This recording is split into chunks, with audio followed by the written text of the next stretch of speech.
Alors le chef-d'œuvre, c'est un projet qui dure tout le long du semestre, qui est posé. Donc là aujourd'hui, on a des industriels type Orange Océan, le MIPI qui s'occupe de tout ce qui est système d'information à l'hôpital, mais aussi des laboratoires de recherche qui proposent des sujets aux étudiants pendant 6 mois avec une problématique IHM. Notre projet consiste à travailler sur l'interface du centre de contrôle-commande du nanosatellite ICESat. Le CNES a lancé en 2012 un projet qui vise à proposer aux étudiants de concevoir des nanosatellites. Notre projet a pour but de proposer à l'utilisateur une maquette interactive.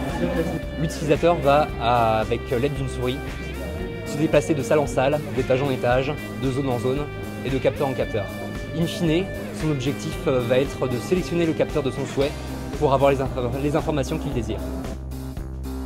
Notre projet, c'est le Volta 2, qui va suivre le prototype qui est en ce moment en développement, qui a déjà volé en fait. Nous, notre but, c'est d'insérer de la réalité augmentée dans l'instruction d'élèves hélicoptères. Nous, grâce à la réalité augmentée, les différents cas d'utilisation sont par exemple la visualisation de trajectoire. On projette des portes par-dessus la réalité, donc des portes dans lesquelles l'élève doit passer. Ce qui permet en fait à l'élève d'oublier un petit peu est-ce que je suis bien placé, il n'y a plus qu'à suivre les portes. Ce qui lui permet aussi de se rendre compte par rapport au monde réel les impressions que ça lui donne au niveau de sa vision et de son ressenti.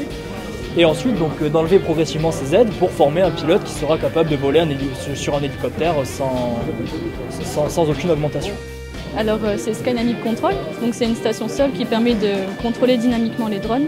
Donc on se base sur un projet existant qui est open source et qui permet donc de contrôler les drones mais de façon statique. C'est-à-dire qu'on définit le plan de vol à l'avance dans les bureaux et ensuite on le fait juste dérouler au drone pendant la mission. Et nous, notre projet, c'est d'ajouter une interface qui permet donc un contrôle dynamique, d'ajouter des instructions dynamiquement pour par exemple aller prendre des mesures ailleurs qu'on n'avait pas prévues à l'avance, des mesures qui peuvent être météorologiques ou des mesures d'humidité des sols pour les agriculteurs par exemple.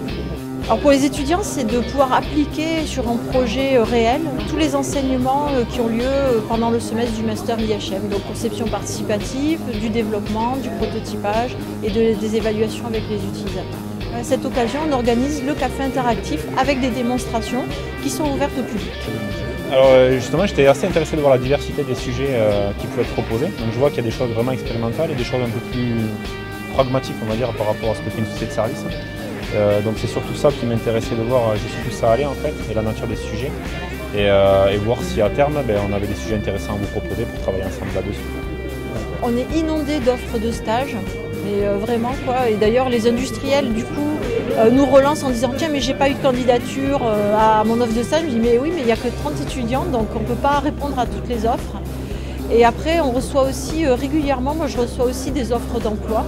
On a des industries partenaires qui proposent des offres d'emploi très intéressantes.